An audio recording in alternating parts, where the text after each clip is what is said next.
رب اشرح لي صدري ويسر لي امري واحلل عقدة من لساني يفقهوا قولي. اللهم ربنا الهمنا رشدنا واعذنا من شرور انفسنا. اللهم ارحمنا بالقرآن العظيم. اللهم اجعله لنا اماما ونورا وهدى ورحمة. اللهم ذكرنا منه ما نسينا وعلمنا منه ما جهلنا وارزقنا تلاوته آناء الليل وآناء النهار واجعله لنا حجة يا رب العالمين آمین۔ ہجرت سے لگ بھگ 1.5 سال قبل ماہ رجب کی 27ویں شب کو وہ محجب العقول واقعہ پیش آیا کہ جسے ہم معراج کے نام سے جانتے۔ اس واقعے کی حقیقت کیا ہے، اس کی اہمیت کیا ہے، اس موضوع پر گفتگو کرنے کے ضمن میں سب سے پہلے ہمیں معین کرنا ہوگا کہ ہماری کوشش کیا۔ ظاہر بات ہے کہ ہمارے لیے کسی بھی ضمن میں مرجع اول جو سب سے پہلی بنیاد ہے وہ قرآن مجید۔ قرآن حکیم میں واقعہ معراج کا ذکر 2 مقامات پر صراحت کے ساتھ، یہ کوئی اشارے یا کنائے یا رمز یا ایما کا انداز نہیں ہے، نہ اس میں کوئی ابہام ہے نہ ایہام پہ، بلکہ صراحت کے ساتھ واضح الفاظ میں 2 مقامات پر ذکر ہے۔ اس سفر مبارک کے 2 حصے، ایک اس کا زمینی حصہ ہے مسجد حرام سے مسجد اقصی تک، اور ایک اس کا آسمانی حصہ ہو مسجد اقصی سے سدرۃ المنتہا تک۔ چنانچہ قرآن مجید میں 2 مقامات پر اس واقعے کے انہی 2 حصوں کو جدا جدا بیان کیا گیا۔ 15ویں پارے کی بھی پہلی آیت ہے اور سورہ بنی اسرائیل کی بھی پہلی آیت، جس میں اس کے زمینی حصے کا ذکر ہے۔ سبحان الذی اسری بعبدہ لیلا من المسجد الحرام الی المسجد الاقصی، ہے وہ ذات جو لے گئی راتوں رات اپنے بندے کو شب کے ایک حصے میں مسجد حرام سے مسجد اقصی، الذی بارکنا حولہ، جس کے ماحول کو ہم نے مبارک بنایا، بے بریہ من آیاتنا، تاکہ ہم دکھائیں اسے صلی اللہ علیہ وسلم اپنی نشانیوں میں سے۔ انہو هو السمیع البصیر، سب کچھ سننے والا اور سب کچھ دیکھنے والا تو صرف وہ۔ یہ ہے سورہ بنی اسرائیل کی پہلی آیت کی۔ سورہ مبارکہ کا نام سورہ اسراء بھی، بلکہ عرب ممالک میں قرآن مجید جو چھپتے ہیں تو وہاں سورہ بنی اسرائیل کے نام سے اسے معصوم نہیں کیا جاتا، سورۃ الاسراء اس کا نام۔ جو اس کا آسمانی حصہ ہے اس کا ذکر سورۃ النجم میں، وہ آیات بھی میں نے آپ کے سامنے تلاوت کی تھی، لیکن ان کا ترجمہ میں بعد میں اپنی تقریر کے دوران ہی کروں۔ جو مرجع اول جو ہے ہمارا وہ قرآن حکیم، جس میں صراحت کے ساتھ یہ واقعہ مذکور، لہذا اس کا انکار کفر ہوگا۔ اندر کے توجیہ تعمیل اس کی حقیقت کیا تھی، اس کے اعتبار سے اگر کوئی الفاظ قرآنی میں جس حد تک گنجائش، اس حد تک اگر اختلاف ہو تو وہ اختلاف جو ہے اس کو ہم کفر تک نہیں ہم۔ دوسرا مرجع جو ہے دین میں قرآن کے بعد وہ احادیث نبویہ، احادیث میں ہمیں معلوم ہے کہ درجہ بندی ہے۔ سند کے اعتبار سے قوی ترین احادیث وہ ہے جو صحیحین میں ہے، صحیح بخاری اور صحیح مسلم۔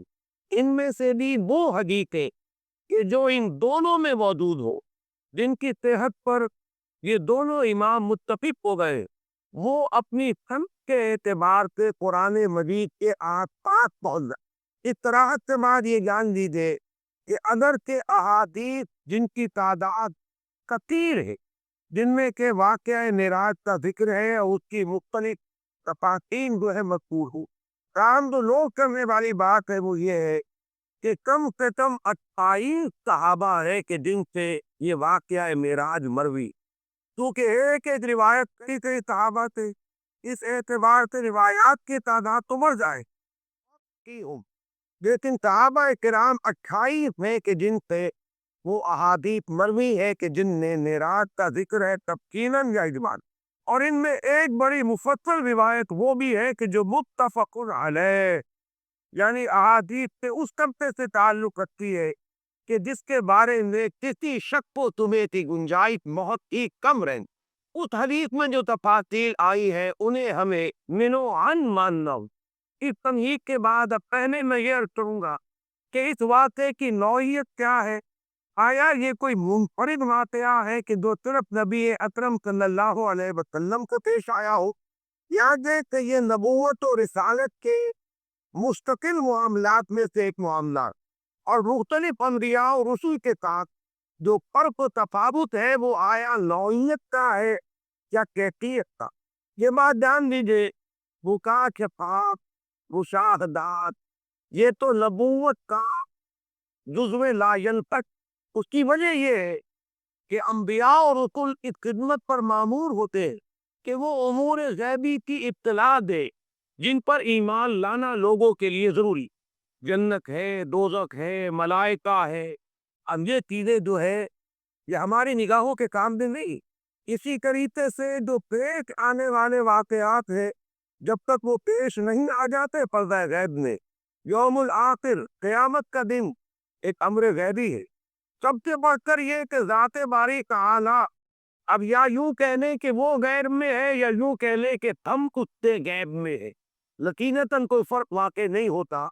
میں نے آج جمعے کی تقریر میں بھی عرض کیا تھا کہ ہم یوں کہے کہ ہمارے اور اس کے مابین غیب کا پردہ ہائی، یہ وہ چیزیں ہیں کہ جن پر ایمان لانا لابد من۔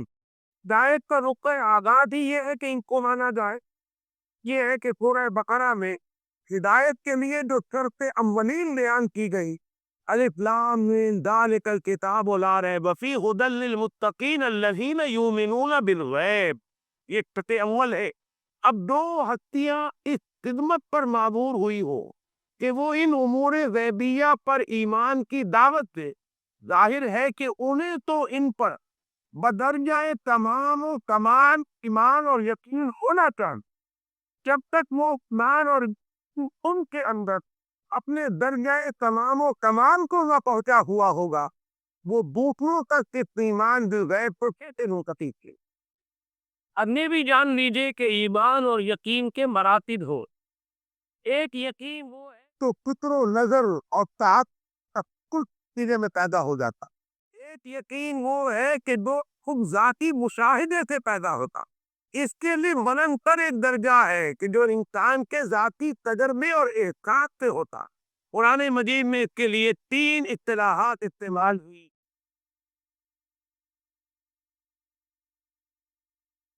علم الیقین یہ ہے کہ آپ نے استنباط کیا، استدلال کیا اور کسی چیز کا علم آپ کو حاصل ہوا، آپ کو یقین آ گیا۔ عین الیقین یہ ہے کہ آپ نے اس چیز کو دیکھا اور حق الیقین کا درجہ اس سے بلند ہوگا۔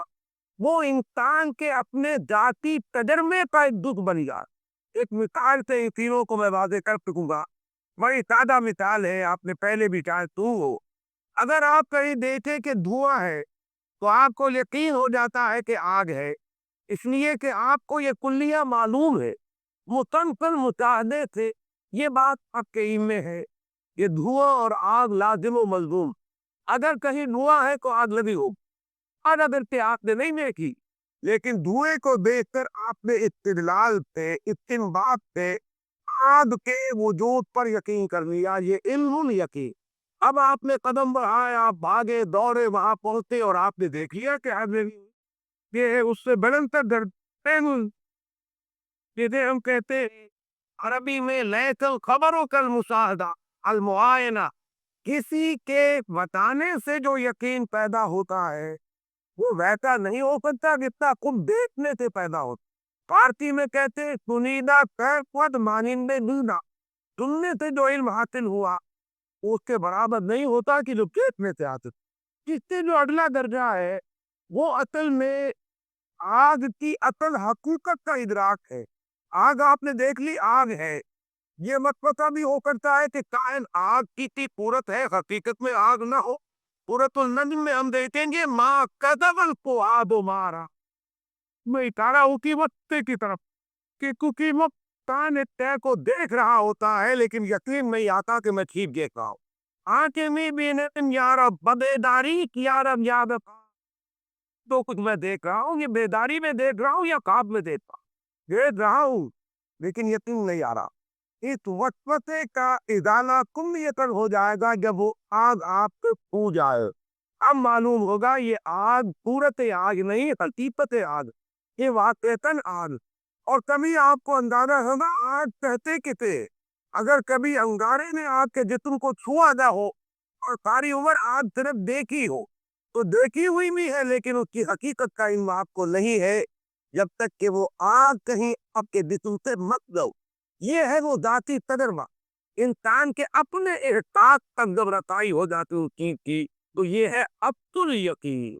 اب ظاہر بات ہے کہ انبیاء کو جو یقین منتقل کرنا ہے دوسروں میں، اس کے لیے ان کا تجربہ، ان کا معائنہ اگر یہ نہ ہو تو یقین کا وہ درجہ کبھی پیدا نہیں ہو سکتا کہ ان کی ہستیوں سے یقین متعدی ہو، لوگوں تک پہنچے، پھیلے۔ جیسے بٹی اگر ہے آگ کی تو اس سے حرارت خود بخود کرتی ہے اور دوسروں کا تعدد۔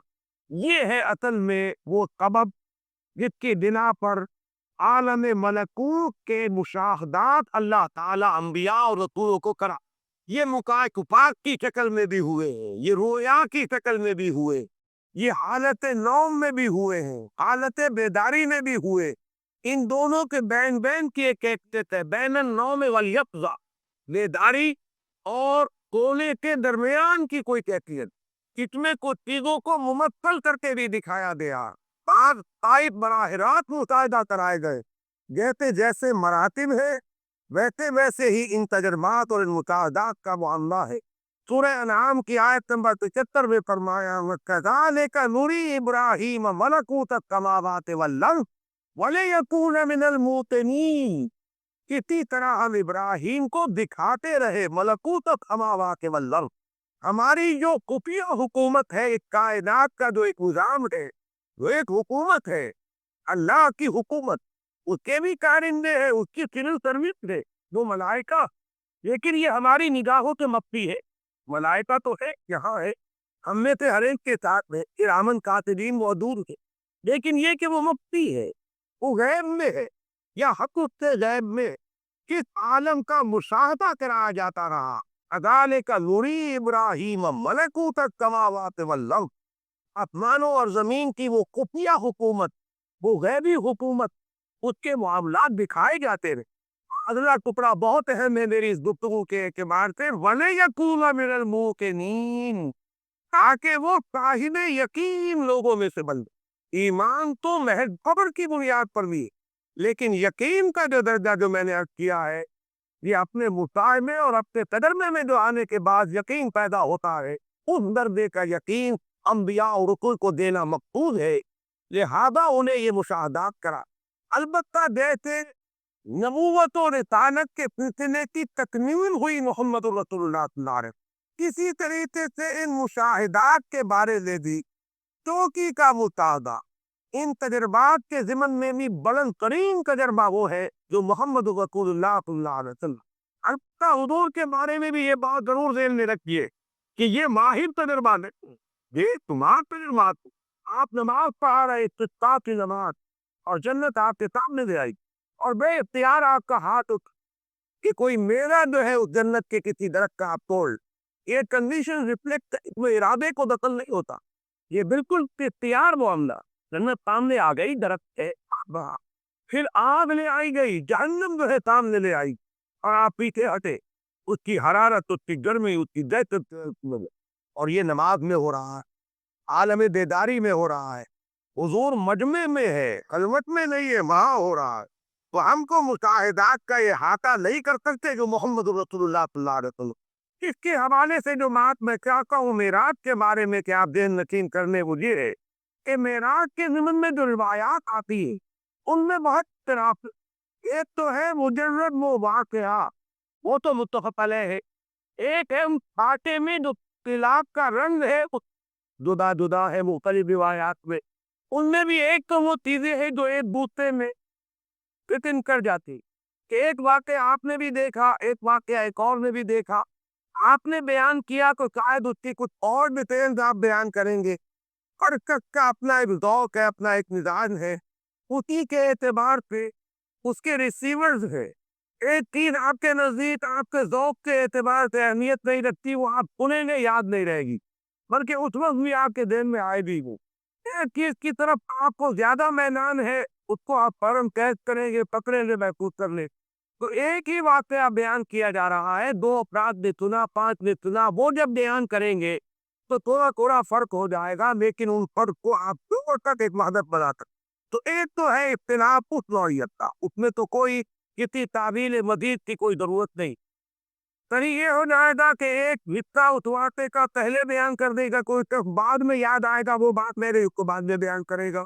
یہ تقدیم و تاخیر، یہ چیزیں بھی بالکل سمجھ میں آنے والی ہے، عقل انسانی ان کو بآسانی جو ہے ریکنفائی کر۔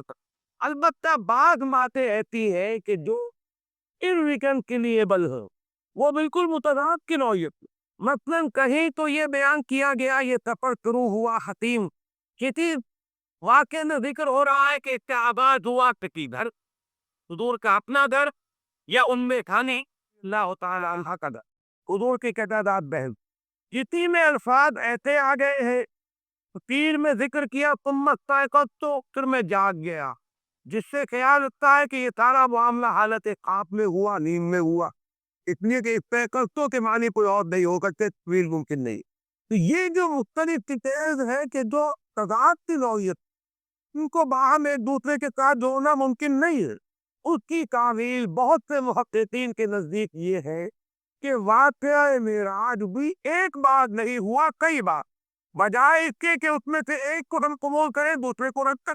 میرا اپنا احساس یہ ہے، اگر کہ محققین کے مابین اس معاملے میں اختلاف رہے گا اور رہا ہے، بعض حضرات اس کو تسلیم نہیں کرتے کہ واقعہ معراج بار بار ہوا، بعض حضرات کی یہ رائے ہے، میں اپنا ذاتی آپ کے سامنے خیال پیش کر رہا ہوں کہ کم سے کم 2 مرتبہ ضرور معراج ہوا ہے محمد رسول اللہ کا۔ ایک مرتبہ یہ معراج ہوا ہے بالکل ابتدائی زمانے میں، نبوت کا ابتدائی دور، یہ یوں سمجھیے کہ سن 2-3 ہی نبوی یا سن 42-43 ولادت، اور یہ ہوا ہے حالت نوم۔ وہ روایات جڑیں گی اس کے ساتھ کہ ثم استيقظت،